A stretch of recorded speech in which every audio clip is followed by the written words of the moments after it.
नमस्कार,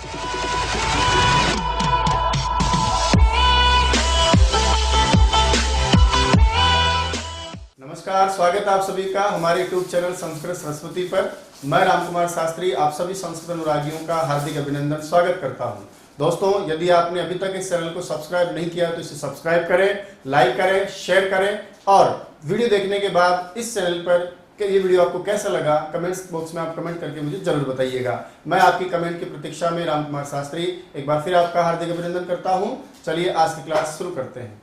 सरस्वती वंदना हम करेंगे। माँ शारदे को नमन, सरस्वती नमः। शुक्लां ब्रह्म विचार सार परिमां आद्यां जगद् व्यापिनीं वीणा पुस्तक धारिणीं अभयदां जाड्यान्धकारपहां हस्ते स्फाटिकमालिकां विदधतीं पद्मासने संस्थितां वन्दे तां परमेश्वरीं भगवतीं बुद्धिप्रदां शारदां बुद्धिप्रदां शारदां बुद्धिप्रदां शारदां। नमस्कार दोस्तों, सभी प्यारे साथियों को, मित्रों को, बंधुओं को मेरा नमस्कार। स्वागत है आप सभी का एक बार फिर हमारे यूट्यूब चैनल संस्कृत सरस्वती पर। मैं रामकुमार शास्त्री एक बार फिर नए टॉपिक के साथ आपके सामने हाजिर हुआ हूँ। मैं समझता हूँ कि पिछला वर्ण विचार आपने भली भांति समझा होगा और वर्ण को आधार मान करके जो हमारा अगला टॉपिक है उसकी चर्चा आज हम करने वाले हैं। दोस्तों, पिछली कक्षा में अपना जो टॉपिक था उसमें वर्णों के बारे में हम सीख रहे थे, है ना। वर्णों की संरचना के बारे में हम सीख रहे थे।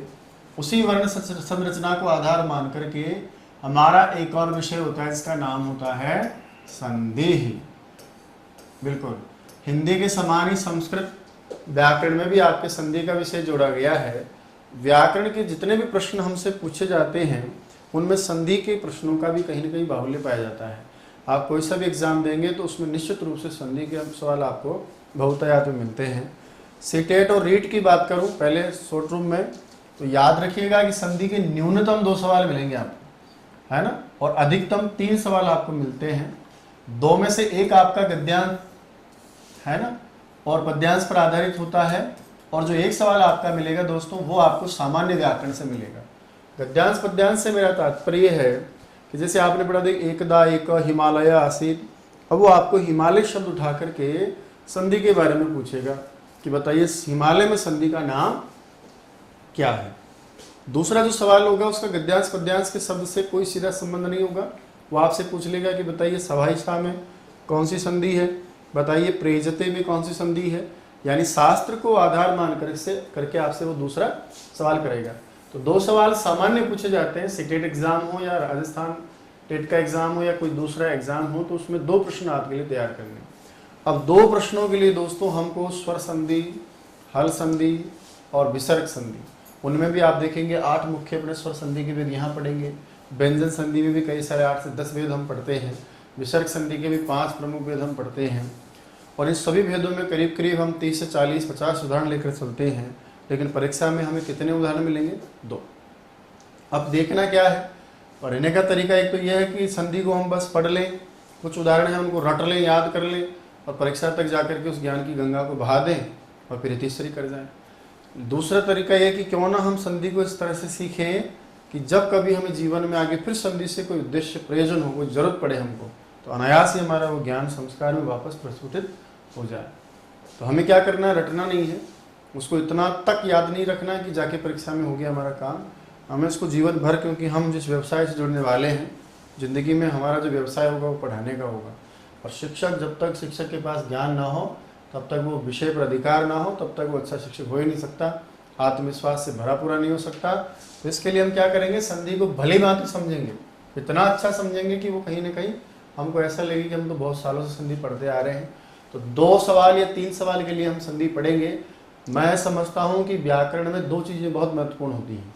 एक तो नियम को सरल रूप में रखना, भाई नियम तो बहुत सारे हैं, आप देखेंगे 15 नियम से भी संधि सीख जाएंगे, 500 नियम से संधि सीख सकते हैं, लेकिन उन नियमों से वो कौन से महत्वपूर्ण नियम है, संधियों में वो कौन सी महत्वपूर्ण संधियां हैं जो परीक्षा में टारगेट रहती हैं, एक तो वहां से हमें सवाल पकड़ना होगा। दूसरा, संधि पढ़ते समय वो कौन से विशेष सुधारण प्रसंग बस लिए जाएं जो परीक्षा में कहीं ना कहीं आते ही आते हैं। भाई हम जैसे मान लीजिए प्रश्न परीक्षा में पढ़ रहे हो, पूर्व रूप संधि का प्रसंग हो, और पूर्व रूप संधि में पढ़ते समय हम 20 उदाहरण पढ़ेंगे, 30 पढ़ें, 40 पढ़ें, लेकिन परीक्षा में तो हो सकता है कि आए ही ना, और आए तो कोई एक उदाहरण तो आएगा। एक ही संधि से दो तो आप क्या नहीं सकते कि रीट या सेटेड एग्जाम में एक ही संधि के 2 उदाहरण आपसे पूछ लें। तो कहने का मतलब है कि सीखने और सिखाने में भी ये बहुत महत्वपूर्ण है कि परीक्षा का वो जो प्रश्न आपका आने वाला है उसमें जो उदाहरण आपसे पूछेगा उसको टारगेट करके, उसको निशाना करके हमको संधि सीखनी है। ऐसा लगे कि यार ये तो हमने यहाँ पढ़ा है, और आपको पता है कि एक चीज़ को जब हम देख लेते हैं, एक किसी शब्द को हम सुन लें, देख लें, और वैसा ही प्रश्न यदि हमको परीक्षा में मिले तो निश्चित रूप से हमें जोर ही नहीं आएगा कि यार ये तो हमने किया है, ये तो हमने सीखा है, इसको तो हमने समझा है। या उससे मिलता जुलता हिमालय ना आ जाए, शिवालय आ जाए, कहे साहब हमने तो हिमालय पढ़ा था, अभी शिवालय पता नहीं कहाँ से आ गया हो। तो इन सारी चीज़ों को ध्यान में रख करके हम टारगेट रखेंगे उस उदाहरण को। कोशिश करूंगा मैं पूरी कि हमारा जो टारगेट होगा, अच्छा उसमें भी किसी भी संधि के 40 उदाहरण मैं आपको दे रहा हूँ, दीर्घ संधि पढ़ते समय 20-25 उदाहरण पढ़ रहे हैं, 20-25 में भी मैं आपको इंगित करूंगा, निर्देश करूंगा कि हिंदी के माध्यम से भले कोई सा भी उदाहरण इंपॉर्टेंट हो सकता है, लेकिन याद रखिएगा भाषा की मौलिक विशेषताएं होती हैं। संस्कृत में संस्कृत के हिसाब से कोई विशेष उदाहरण पाया जाएगा, हिंदी में हिंदी के हिसाब से कोई विशेष उदाहरण पाया जाएगा, और ये भी गारंटी है कई बार ऐसा आपको मौका मिलेगा तो हिंदी और संस्कृत की संधियों में, संधि प्रसंगों में विरोधाभास भी दिखाई देगा आपको। बताइए मुझे कहाँ दिक्कत है कि हमने हिंदी में ऐसा पढ़ा, संस्कृत में ऐसा पढ़ा, लेकिन इसका मतलब ये नहीं कि हिंदी और संस्कृत दोनों बिल्कुल सेम चलेंगी। कुछ ऐसी चीज़ें हैं जो हिंदी ने अपने हिसाब से ढाल ली हैं। हम तो प्रमाण से चलते हैं, हम धारा को, हम मार्ग को, रास्ते को, नियमों को, सिद्धांतों को, सूत्रों को नहीं छोड़ सकते। एक और महत्वपूर्ण बात, हम जिस लेवल पर तैयारी कर रहे हैं इस समय रीट या किसी भी राज्य के टेट एग्जाम की या सीटेट की, दोस्तों वहाँ संधि के किसी भी सूत्र से आपको कोई प्रयोजन नहीं। कोई परीक्षा में ना तो अब तक आपसे पूछा ना आगे से आपसे पूछेगा कि बताइए इस संधि का सूत्र कौन सा है, या बताइए इस उदाहरण में कौन से सूत्र से संधि हुई है। लेकिन हम सूत्रों को छोड़ करके संधि सीख भी नहीं सकते, तो अब क्या किया जाए। तो इसके लिए हम प्रयास करेंगे कि सूत्र का संस्कार रखते हुए, हमें भले परीक्षा में पूछा ना पूछे, लेकिन हम उसके लिए पढ़ लेते हैं। 5 बार 20 बार पढ़ने से, देखने से यदि वो याद हो भी जाता है तो हम कौन सा बीमार हो जाएंगे। ऐसा तो है नहीं कि यार मैं चाहता ही नहीं था सूत्र फिर भी मुझे याद हो गया तो गलत बात होगी, है ना। सूत्र याद करने से या याद हो जाने से तो कोरोना बीमारी आपको हो ही नहीं रही थी। तो याद रखिएगा, हम पढ़ेंगे, उसको देखेंगे, कोशिश भी करेंगे संस्कार में याद हो जाए, क्योंकि जब नियम याद हो जाता है तो नियम को समझना, संधि को समझना और उदाहरणों को ध्यान में रखना बहुत आसान हो जाता है ना।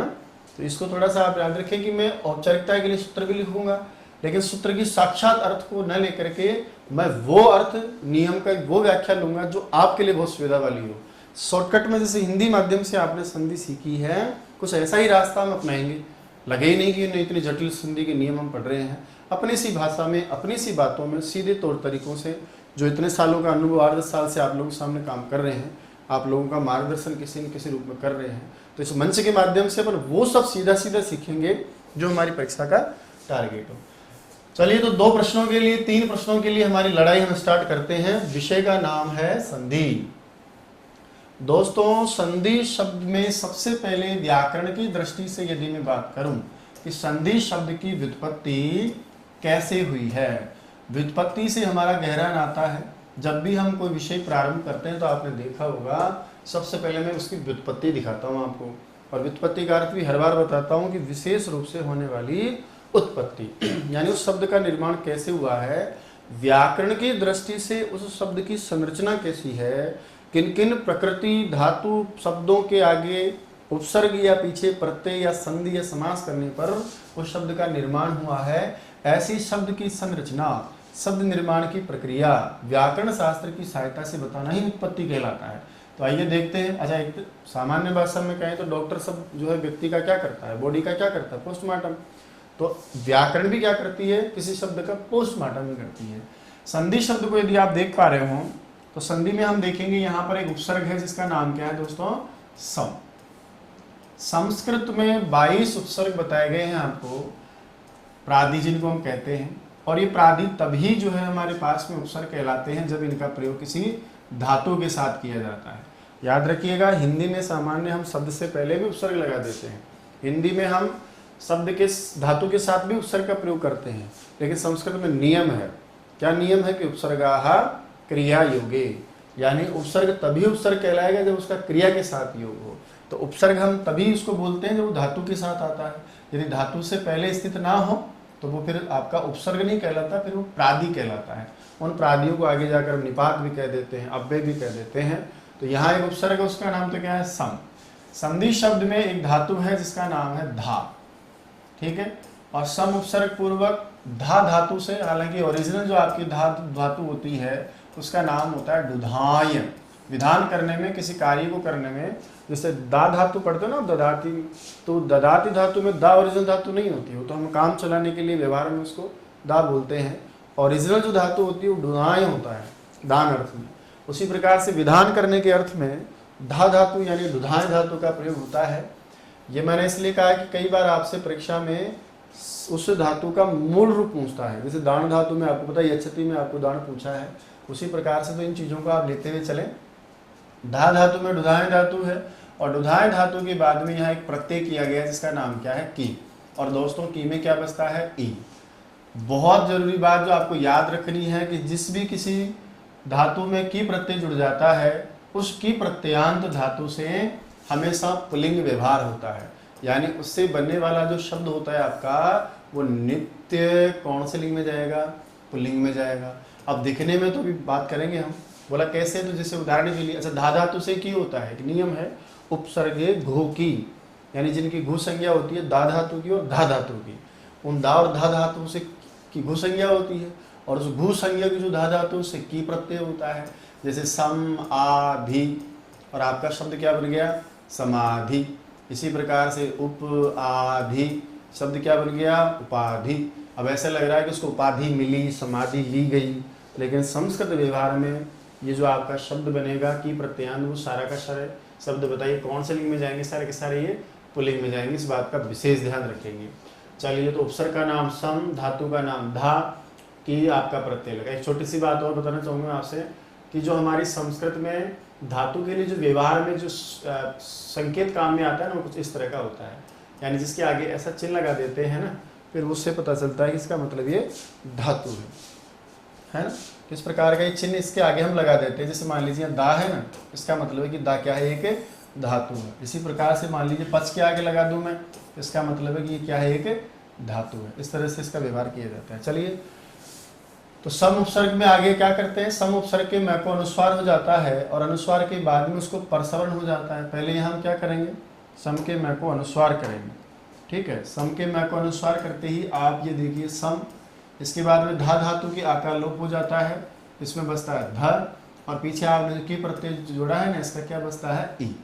अब आगे एक संधि पढ़ाऊंगा मैं आपको, जिसमें लिखेंगे हम अनुस्वार से यही परसवर्ण, यानी अनुस्वार के बाद में कोई भी पंचम वर्ण वाला कोई वर्ग का वर्ण हो जाए तो अनुस्वार के स्थान पर आगे वाले अक्षर का पांचवा अक्षर हो जाता है। जैसे आपने अंकित, दिनांक, संचित, संचय, संचरणम, है ना, तो अंकरोषि आदि शब्द पढ़े हैं। तो अनुस्वार के स्थान पर आगे वाले अक्षर का पांचवा अक्षर लेकर आओ, ता था दा धा न, है ना। तो अनुस्वार तो चली जाएगी, अनुस्वार के स्थान पर आगे वाले अक्षर का पांचवा अक्षर न, आगे है ध, धे में मिलेगा ई, और शब्द आपका बनेगा संधि। अब मैं आपसे कहूं कि बताइए संधि शब्द में कौन सा आपने प्रत्यय किया है? की प्रत्यय। और की प्रत्यय से बना हुआ शब्द बताओ कौन से लिंग में जाता है? पुल्लिंग। और पुल्लिंग शब्दों से प्रथमा एक वचन में जब संस्कृत बनाने के लिए या संस्कृत में उसको पद बनाया जाता है, तो वहां पर आप जो सुप्रत्यय आता है उसका विसर्ग करके उसका रूप बना लेते हो संधि। अब मैं जो कहना चाह रहा था, ये सब मैंने जो आपको बताया, उसका प्रयोजन ये है, याद रखिएगा संस्कृत में संधि जो शब्द होता है उसमें स्त्रीलिंग नहीं होता है, बल्कि कौन सा लिंग होता है? इसमें पुल्लिंग होता है। और ये कई बार अशुद्धि शुद्धि में आ जाता है। जैसे उदाहरण के लिए अब मैं आपसे कह दूं कि बताइए शुद्ध है क्या, और वहाँ लिख दें कि बताइए का संधि। स्त्रीलिंग शब्द के लिए संस्कृत में कौन का मीनिंग क्या होता है? का। लड़का होता तो क्या लिखता है? कह। लड़की है तो क्या लिखते हैं? का। पुल्लिंग में लिखते हैं कह। स्त्रीलिंग होता है तो क्या लिखते हैं? का। अब मैंने कहा कि बताइए जो का संधि लिखा है भाई कौन सी संधि है, तो सही है क्या? अब हिंदी में तो ऐसे ही बोलते हैं संधि होती है, संधि बताई गई है, लेकिन संस्कृत में हम पढ़ेंगे तो इसमें जो आपका लिंग है वो कौन सा है? पुल्लिंग है ना। अब जब पुल्लिंग हम विशेष्य पद है, पुल्लिंग के लिए वो शब्द लेकर आ रहे हैं तो निश्चित रूप से ये भी क्या होना चाहिए? पुल्लिंग। और पुल्लिंग में तो भाई साहब का होता नहीं है, पुल्लिंग में तो कुछ और ही बनता है। बोले क्या बनता है? तो ये गलत रूप है, इसके लिए सही रूप जब हम लिखेंगे तो उसका नाम क्या होगा? का है। समझ रहे होंगे जो मैं आपसे कहना चाह रहा हूँ कि सामान्य याद रखिएगा कि संस्कृत व्यवहार में संधि शब्द को पुल्लिंग शब्द माना गया है क्योंकि इसमें के प्रत्यय जुड़ा है, समाधि, व्याधि, उपाधि आदि की तरह। चलिए अब इस व्युत्पत्ति के आधार पर मैं आपसे पूछूं कि संधि शब्द की जो आपने व्युत्पत्ति करी है, इस व्युत्पत्ति से जो प्राप्त अर्थ है इसको हम बोलते हैं व्युत्पत्ति लभ्य अर्थ। यानी व्युत्पत्ति के द्वारा ये जो आपने पोस्टमार्टम करके बताया कि एक सम उपसर्ग जोड़ा है, धा धातु जोड़ी विधान के अर्थ में, के प्रत्यय जोड़ा है हमने, तो सम उपसर्ग के धा धातु के और के प्रत्यय के योग से जो ये शब्द बना है संधि, जैसे दूध, उसमें पत्ती डाल दीजिए आप, उसमें चीनी डाल दीजिए आप और उसको उबालिएगा, इन सारी चीज़ों के मिश्रण से जो एक नया पदार्थ बनता है उसको एक नाम दे देते हैं ना, चाय बोल देते हैं हम उसको। उसी प्रकार से कहा है कि सम उपसर्ग, धा धातु और के प्रत्यय के योग से जो आपका एक संधि शब्द बना है, इसका मीनिंग क्या है व्याकरण की दृष्टि से? सम का उपसर्ग क्या निकालेंगे, धा धातु का अर्थ क्या निकालें, के प्रत्यय का अर्थ क्या निकालें? तो वहाँ लिखा है, अर्थ को बताने के लिए लिखा है कि संधि का मतलब होता है संधान करना, अर्थात संधानम संधि। संधान करना क्या कहलाता है? संधि कहलाता है। फिर किसी ने पूछा कि हमें तो समझ में नहीं आया, संधान का मतलब भी नहीं समझ में आया। बोला साहब संधान का मतलब होता है मेल, मेल करने का जो भाव है अर्थात मेलनम, मेल करने का जो भाव है उसको हम क्या कहते हैं? संधि कहते हैं। तो संधि शब्द का व्याकरण की दृष्टि से, संधि शब्द का व्याकरण के हिसाब से भी कोई पूछ ले आपसे मतलब क्या है तो हम कहेंगे संधि मतलब संधान। और अपनी भाषा में कहेंगे संधानम का क्या मतलब होता है? मैं कहूँगा जी संधानम मतलब मेलनम, अर्थात मिलाने को संधि कहते हैं, अर्थात संधान करने को संधि कहते हैं। पहले राजा महाराजाओं के बीच में नहीं होती थी क्या? कई बार लड़ाई होती थी, चलो हम संधि करते हैं, इसका मतलब मेल मिलाप कर लेते हैं। ये संधान संधि है, मेलन संधि है। कहा किसका संधान करते हुए? याद रखिएगा ये जो संधि होती है उसमें वर्णों का कार्य किया जाता है, इसलिए पूरा अर्थ हो जाएगा वर्ण संधानम संधि। अब जब वर्ण संधान करना, वर्णों का संधान करना है तो यहाँ अर्थ क्या हो जाएगा? वर्ण मेलनम संधि। अब समझ में आ रही होगी मेरी बात? इसी को मैं सामान्य शब्दों में लिखूं, इसका मतलब क्या है? तो अर्थात वर्णों के मेल को संधि कहते हैं, वर्णों के मेल को संधि कहते हैं, मेल को संधि कहते हैं।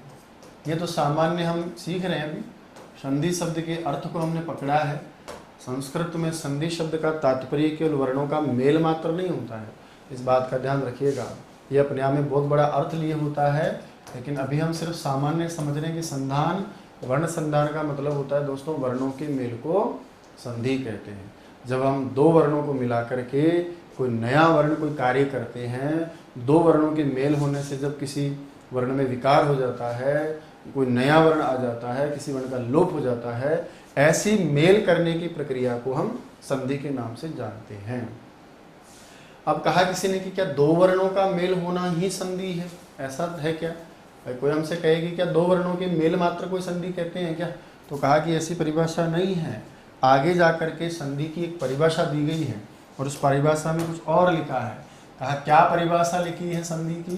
तो संस्कृत की दृष्टि से याद रखिएगा, संस्कृत में एक अलग परिभाषा लिखी है।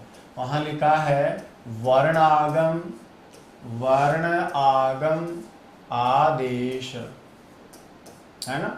वर्ण लोप भी हम कह सकते हैं, वर्ण लोपागम, ऐसे पूरा डेफिनेशन हो जाएगी।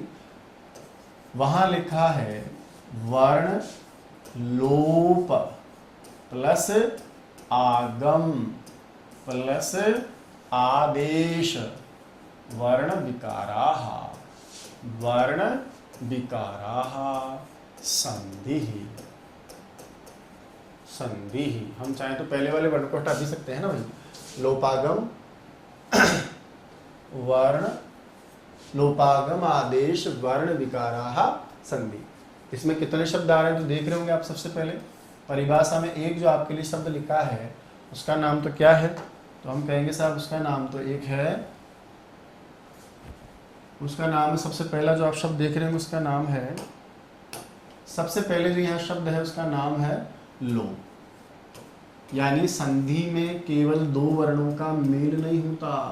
बोला क्या क्या होता है, तो याद रखिएगा मैं जो समग्र परिभाषा वो बताने जा रहा हूँ कि संधि में कौन कौन से कार्य होते हैं। ऐसा भी कह सकते हैं कि संधि में कौन कौन से कार्य होते हैं, तो मैं कहूँगा कि संधि में लोप कार्य होता है, संधि में आगम का कार्य होता है, संधि में आदेश का कार्य होता है और आदेश का कार्य होता है। और आदेश के साथ क्या लिखा है, वर्ण विकार। हालांकि आदेश होने पर विकार हो ही जाता है, फिर भी मैं इसको अलग से लिखता हूँ। एक चीज जो इसमें नहीं लिखी है वो भी मैं लिख देता हूँ, एक प्रकृति भाव भी होता है, ये भी अपने आप में एक अलग ही कार्यक्रम होता है। आइए सर, तो संधि में कुल मिलाकर के इस परिभाषा की सहायता से 4 शब्द मैंने पकड़े हैं और एक अपने हिसाब से आपको समझाने के लिए 5वां शब्द मैंने पकड़ा है। अब मैंने अभी पूछा था कि क्या दो वर्णों के मेल को ही संधि कहते हैं क्या, तो दो वर्णों का मेल हो जाना मात्र संधि नहीं है, बल्कि संधि की समग्र जो अर्थ है वो मेरा ये हो जाएगा, दो वर्णों के मेल होने को संधि कहते हैं। यदि किसी वर्ण का लोप हो जाए तो वो भी संधि है, किसी वर्ण का आगम हो जाए वो भी संधि है, किसी वर्ण का एक वर्ण के स्थान पर दूसरे का या दो वर्णों के स्थान पर कोई वर्ण आ जाए तो वो भी आदेश है, वो भी संधि है। और यदि किसी वर्ण के एक वर्ण के स्थान पर दूसरा वर्ण आ जाए, उस वर्ण के स्वरूप में परिवर्तन हो जाए तो वो भी क्या है, विकार संधि है। हालांकि आदेश और विकार को हम लगभग एक जैसा ही मान लेते हैं, ध्यान रहे। और एक प्रकृति भाव क्या मतलब होता है इनका, तो जब किसी वर्ण का लोप कर दिया जाए, मान लीजिए किसी वर्ण का आपने क्या कर दिया, लोप, तो वर्ण का लोप हो जाना भी क्या है, संधि है। बोला साहब कैसे, तो याद कीजिए हम विसर्ग संधि भी पढ़ते हैं, वहां संधि विच्छेद आप चाहे हरिर ऐसा करें या फिर आप हरिर ऐसा करें, और वहां हम पढ़ेंगे आगे हरिर प्लस रम्य है। और याद कीजिए हम क्या करते हैं, र हो तो र का और विसर्ग है तो विसर्ग का लोप करके ई को दीर्घ करके आगे पढ़ेंगे हम विस्तार से। मैं अभी सिर्फ संकेतांक रूप में आपको समझाना चाहता हूँ कि कहीं कहीं वर्णों का लोप भी हो जाता है ना। और अंतिम जो हमारा रूप है वो क्या बन जाता है, हरि रम्य, ऐसा रूप बन जाता है। ठीक है, तो कभी कभी तो वर्ण का क्या हो जाता है, लोप हो जाता है। शंभु राजते, प्राता राजते, अंतरराष्ट्रीय, से कितने सारे विसर्ग लोप संधि का हम उदाहरण पढ़ते हैं, है ना। उस प्रसंग में भी हम पढ़ते हैं। यहाँ हमेशा विसर्ग या जो र जो भी हमको स्थिति में मिलेगा उस विसर्ग का क्या हो जाता है, लोप हो जाता है। तो विसर्ग संधि के प्रसंग में कहीं कहीं हम लोप भी देखते हैं। एक कार्य होता है हमारा आगम का। कहते हैं आगम क्या होते हैं, तो याद रखिएगा कि संस्कृत व्याकरण में जो परिभाषा लिखी है उसमें लिखा है कि शत्रुवत आगम, मित्रवत, परिभाषा में लिखा है कि मित्रवत, जो मित्र होते हैं उन मित्रों के समान आगमाः भवन्ति, कि मित्रवत आगमाः भवन्ति, मित्रवत आगमाः भवन्ति। मतलब अर्थात जब दो वर्णों के मध्य, मान लीजिए एक पूर्व वर्ण हम अभ्यास करेंगे, एक पहला अक्षर होता है हमारा संधि में पूर्व वर्ण, एक बाद वाला अक्षर होता है इसको हम बोलते हैं पर वर्ण, और इन दो वर्णों के मध्य में जब कोई नया वर्ण आ जाता है तो उस नए वर्ण का नाम ही याद रखिएगा, जो बीच में आकर बैठ जाता है उस मध्य में आने वाले वर्ण का नाम ही बताइए क्या होता है, आगम होता है। यानी यहाँ किसी भी वर्ण का जाना नहीं होता बल्कि एक नए वर्ण का आ जाना होता है। जैसे उदाहरण के लिए आप किसी मेज पर बैठे हो, कुर्सी पर बैठे हो और वहाँ 3-4 लोग बैठने का सामर्थ्य उसमें हो, आप आए, कहा यार भाई साहब थोड़ा इधर हो जाइए, दूसरे वाले भाई साहब को भी आपने कहा इधर हो जाइए, और बीच में आराम से आपकी स्थिति हो गई। तो आपने किसी को ना तो भगाया कि तू भाग यहाँ से, मैं बैठूंगा। तो जब कोई दो वर्णों के मध्य में आकर के आराम से मित्र के समान आराम से पास में आकर बैठ जाता है तो शास्त्र में, व्याकरण शास्त्र में ऐसी चीजों को आगम कहा जाता है। उदाहरण के लिए कई सारे आगम हैं, जैसे हम जो पढ़ेंगे मैं उन्हीं का नाम लूंगा। जैसे एक हम पढ़ेंगे तुक आगम, है ना। तुक आगम के बाद भी हमारे पास में ऐसे कुक तुक आगम, ऐसे कई सारे आगम होते हैं। जैसे कुक आगम होता है, कभी कभी टुक का आगम होता है, कभी कभी नुट का आगम होता है। ऐसे कई सारे आगम व्याकरण शास्त्र में होते हैं। उदाहरण के लिए जब हम उदाहरण पढ़ते हैं तो हम पढ़ेंगे लास्ट में स्वर संधि में शिव प्लस छाया, और वहां तुक का आगम हो जाता है। तुक आगम होने के बाद में तय को च वर्ग के साथ में च आदेश होकर के और वो तय च में कन्वर्ट होकर के एक शब्द नया बनता है, उसका नाम होता है शिव छाया। ये देखो शिव, यहाँ शिव लिखा हुआ है, पीछे छाया है, छाया भी है, लेकिन एक नया वर्ण का आना हो गया, एक नए वर्ण की स्थिति हो गई। ना तो इसने इसको परेशान किया, ना परवर्ण को परेशान किया। जब दो वर्णों के मध्य में आकर के कोई तीसरा वर्ण बैठ जाता है तो ऐसी स्थिति का नाम बताओ क्या होता है? आगम होता है। तो हम पढ़ेंगे, हालांकि अपने पाठ्यक्रम में ऐसा नहीं है आगमों का, फिर भी पदच्छेद विच्छेद इनके बीच में आपने च देखा होगा, वो तुक आगम का ही रूप होता है, इसकी हम चर्चा जरूर करेंगे। एक होता है आपका आदेश। बोला साहब आदेश क्या होता है? तो आदेश को भी समझिए। कहते हैं आदेश शत्रु के समान होता है, एक मित्र के समान आगम होता है और एक शत्रुवद आदेश होता है। परिभाषा में भी यही लिखा है कि शत्रुवद आदेशाः भवन्ति। शत्रु के समान जिनका व्यवहार दिखाई दे, संधि के प्रसंग में ऐसे व्यवहार वाले वर्णों का या ऐसे व्यवहार को आदेश कहा जाता है। कैसे? यहाँ क्या होता है, एक वर्ण के स्थान पर भी हो सकता है, या मान लीजिए दो वर्ण है तो दो वर्णों के मेल पर भी हो सकता है, और दोनों वर्णों के स्थान पर या एक वर्ण के स्थान पर कोई अन्य वर्ण का आदेश हो जाता है, अन्य वर्ण का हो जाना होता है। ऐसे किसी अन्य वर्ण का होना ही क्या कहलाता है? आदेश कहलाता है। जैसे उदाहरण के लिए यदि मैं बात बताऊं, भाई जब मान लीजिए दो वर्ण हैं, पूर्व वर्ण और परवर्ण है, दोनों वर्णों के स्थान पर आप कह रहे हो कि दोनों वर्ण ही चले जाओ और कोई नया वर्ण आ जाएगा, किसी एक वर्ण के स्थान पर भी कोई दूसरा नया वर्ण आ जाए, तो ऐसी स्थिति में जब एक वर्ण के या दो वर्णों के स्थान पर कोई अन्य नया वर्ण आ जाता है, उस नए वर्ण का नाम ही बताइए क्या हो जाता है? आदेश। इस प्रक्रिया का नाम ही क्या हो जाता है? आदेश। जैसे अभी मैंने एक उदाहरण दिया था आपको आगम के लिए कि दो भाई साहब बैठे हैं, बीच में आकर के बैठ गए, किसी से ना कोई बैर ना परेशानी, खुद भी उसी स्थिति में सेट हो गया, इस व्यवस्था को तो हमने आगम कहा है। लेकिन एक भाई साहब आए क्रोधित स्वभाव के, बोले खड़ा हो जाओ चुपचाप, कहा बोले तुम दोनों भाग जाओ यहाँ से, दोनों को भगा दिया, फिर खुद आराम से बैठ गया। तो उन भाई साहब के आने से दो की स्थिति पकड़ गई, दो के स्थान पर एक ही रह गई। ऐसा भी हो सकता है कि वो दोनों को नहीं भगाए और एक व्यक्ति को कहे कि यहाँ से भाग जा, उठ जा, मैं बैठूंगा मेरी जगह, एक व्यक्ति को भगा करके वो अपनी जगह ले लिए हैं। ऐसी स्थितियों को जो कहा जाता है उसको हम कहते हैं आदेश। तो दो के स्थान पर एक वर्ण का आ जाना नए वर्ण का, या फिर किसी एक वर्ण के स्थान पर दूसरे नए वर्ण का आना आदेश है। और ये बताओ व्यवहार कैसा है? मित्र के समान है, शत्रु के समान? तो शत्रुवत हो गया, नहीं व्यवहार जाएगा तो ही आएगा, या तो दो की जगह आएगा कि एक की जगह आएगा। जैसे उदाहरण के लिए हम पढ़ेंगे, उन संधि के प्रसंग में रमा धन ईशः, रमा प्लस ईशः। रमा के अंत में हम देखेंगे शब्द के अंतिम जो स्वर है उसका नाम तो क्या है? आ, और दूसरे वाले शब्द का प्रारंभिक स्वर क्या है? ई। आ और ई दोनों के स्थान पर एक नए वर्ण का आदेश हो जाता है, आ और ई मिलकर के ए हो जाता है, और हमारा शब्द क्या बन जाएगा? रमेश। अब देखो, ना तो आ रहा भगा दिया इसने, ना ए रहा भगा दिया, दो वर्णों के स्थान पर एक नया वर्ण आ गया। इसी व्यवस्था को व्याकरण शास्त्र में क्या कहते हैं? आदेश। एक संधि कार्य में एक कार्य और किया जाता है, उसका नाम होता है विकार कार्य। दोस्तों आदेश में भी स्थिति विकार की होती है, लेकिन आदेश में थोड़ा क्या फर्क है कि वो दो वर्णों के स्थान पर भी एक नया वर्ण आ जाता है, जबकि विकार का मतलब सीधा यदि मिले समझाने के हिसाब से तो इसका मतलब होता है किसी एक वर्ण के स्थान पर अन्य दूसरा वर्ण आ जाना, यानी एक ही वर्ण को कार्य किया जाता है। तो जब एक वर्ण के स्थान पर कोई दूसरा वर्ण हो जाए, उस स्थिति का नाम बताओ क्या होता है? विकार होता है। ये जैसे व्यंजन संधि के प्रसंग में हम पढ़ेंगे, जगत प्लस ईश है। जगत के बाद में आपने क्या शब्द देखा? ईशः। और जस्त संधि के प्रसंग में हम नियम पढ़ेंगे आगे, जब किसी व्यंजन वर्ण, कोई भी वर्ग का व्यंजन वर्ण हो, पहला अक्षर हो, दूसरा अक्षर हो, तीसरा हो या चौथा हो, और उसके बाद में यदि तीसरा चौथा पांचवा या कोई स्वर वर्ण आ जाए, तो आगे वाले वर्ण के स्थान पर तीसरा अक्षर हो जाता है। बताइए तय के स्थान पर क्या विकार दिखाई देगा? आपको द, और द में क्या मिल जाएगा? ए, और आपका शब्द बताइए क्या बन जाता है? जगदीश। तो मेरे कहने का मतलब है, जब एक वर्ण के स्थान पर कोई दूसरा वर्ण दिखाई दे तो इसको हम क्या बोलेंगे? विकार। जैसे दूध के स्थान पर दही हो जाए, तो दूध तो गया, उसकी प्रकृति बदल गई, वो दही है। पहले वो त था, उसकी प्रकृति बदल गई, वो द हो गया। तो एक वर्ण का दूसरे वर्ण में परिवर्तन हो जाना, बदल जाना, रूप परिवर्तन होना विकार कहलाता है।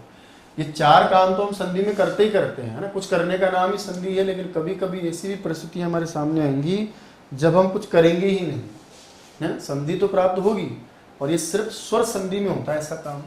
ये जो मैंने लास्ट में लिखा है 5वां बिंदु, तो क्या होगा वहां पर कि जब हम स्वर संधि पढ़ेंगे, स्वर संधि का प्रसंग चल रहा होगा, तो स्वर संधि के प्रसंग में कहीं कहीं संधि कार्य प्राप्त होने पर भी संधि कार्य नहीं किया जाएगा। यानी स्वर संधि प्राप्त तो होगी कि भाई यण का मामला है कर लीजिए, बोले ना। उसी प्रकार कभी अयादि प्राप्त होगी, ना। इसी प्रकार से कभी जो वृद्धि प्राप्त हो, बोले ना। कभी परलोप प्राप्त होगा, बोले ना।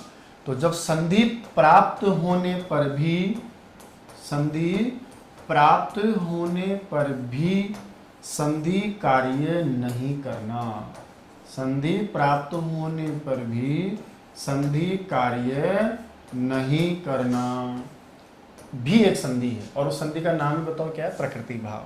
प्रकृति का मतलब जैसा उसका स्वभाव है, जैसे उसकी प्रकृति है, उसी स्वभाव से उसकी स्थिति होना। स्वभावेन अवस्थिति प्रकृति भाव है ना। संधि सत्यपि या निमित्त प्राप्त होने पर भी जब संधि कार्य नहीं करे, यूँ कह दूं, आगे हम पढ़ेंगे इसको डिटेल में, अभी मैं यूँ कहूँ समझाने के लिए, जैसा संधि विच्छेद करेंगे ना हम, वैसा का वैसे संधि रूप दिखाई देगा। तो संधि नहीं करना भी एक संधि है, उस संधि का नाम ही क्या हो जाएगा? प्रकृति भाव।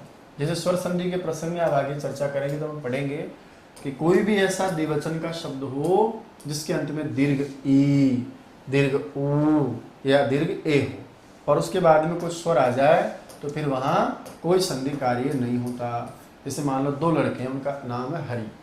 एक हरि को तो विसर्ग के साथ कहते हैं, रस्व इकारांत, है ना। 2 हरि आ गए तो उनको दीर्घ में कैसे कहेंगे? हरि ही हरि, मुनि ही मुनि, कपि ही कपि। तो द्विवचन का शब्द हो गया। कुछ प्रसंग बता रहा हूँ, आगे हम डिटेल में पढ़ेंगे। अब यहाँ इसकी कोई संज्ञा होती है, द्विवचन का रूप हो दीर्घ इकारांत, उसके बाद में संधि नहीं होती, ये शब्द ऐसा का ऐसा ही रहेगा। जबकि हकीकत में यदि आप देख रहे हो और संधि का थोड़ा नियम अभ्यास आपने किया हो, तो आपको याद आ रहा होगा कि ए उ रिलरी के आगे रहने पर और उसके अलग कोई विपरीत स्वर रहने पर हम वहाँ यण संधि का कार्य किया जाता है। जैसे यदि प्लस अपि यद्यपि, मुनि प्लस अपि मुन्यपि, शुद्धि प्लस उपास्य शुद्ध उपास्य। तो यण संधि प्राप्त तो होती है, लेकिन प्राप्त होने पर भी कुछ कंडीशंस में संधि कार्य नहीं किया जाता। तो प्राप्त हो फिर भी संधि कार्य नहीं किया जाए, तो संधि प्राप्त होने पर भी संधि नहीं करना कौन सी संधि का कार्य? प्रकृति भाव का कार्य। तो हिंदी के समान संस्कृत की परिभाषा नहीं होती। हिंदी में हम बार बार पढ़ते हैं कि 2 वर्णों के मेल को संधि कहते हैं। हाँ ठीक है, 2 वर्णों का मेल होता है, केवल 2 वर्णों के मेल को संधि नहीं कहते हैं। संधि होती है किसी वर्ण का लोप हो जाना, किसी नए मित्र वर्ण का आगम होना, किसी 2 वर्ण या 1 वर्ण के स्थान पर किसी अन्य वर्ण का हो जाना, या फिर किसी वर्ण के स्वरूप में विकार हो जाना। और एक जो मैंने समझाने के लिए ऐसे ही आपसे कहा है कि ये 4 काम नहीं हो, इनको रोक लिया जाए, कुछ नहीं स्टेचू ऐसे कैसे रह जाओ। तो संधि नहीं करना भी स्वर संधि के प्रसंग में ही होता है, पर ध्यान रहे। तो स्वर संधि के प्रसंग में कोई संधि प्राप्त हो और फिर भी हम संधि नहीं करें, तो उसका नाम प्रकृति भाव है। ये 5 चीज़ें मैंने आपको इसलिए लिखी हैं कि मैं बार बार कहूँगा, आदेश हो जाए, विकार हो जाए, प्रकृति भाव हो जाए, लोप हो जाए, तो ये चीज़ें आपको समझ में आनी चाहिए। तो दोस्तों, ये थी आज की क्लास, एक नए अंदाज में, एक नए विषय वस्तु के साथ, एक नए तरीके के साथ। आशा करता हूँ आज का वीडियो आपको बहुत अच्छा लगा होगा। आज की क्लास आपकी प्रतियोगी परीक्षा के लिए बहुत लाभदायक रहेगी। दोस्तों, ये वीडियो कैसा लगा, वास्तविक आपका अनुभव कैसा रहा, ये कमेंट्स बॉक्स में आप मुझे कमेंट करके जरूर बताएंगे। आपके कमेंट्स को पढ़ करके मैं जवाब दूंगा, और भी हम बहुत सारी अच्छी अच्छी चीजें पढ़ते रहेंगे, सीखते रहेंगे। आपके कमेंट्स से मुझे जो ऊर्जा मिलती है, यकीन मानिएगा आने वाली क्लासें और भी जोरदार होंगी, आपके लिए जो वास्तव में फायदेमंद रहेंगी। रेट और सीटेट या कोई भी सीट परीक्षा होगी, उसमें हम बहुत अच्छे प्राप्त करेंगे। बने रहिएगा चैनल के साथ। जय तो संस्कृतम, जय तो भारतम।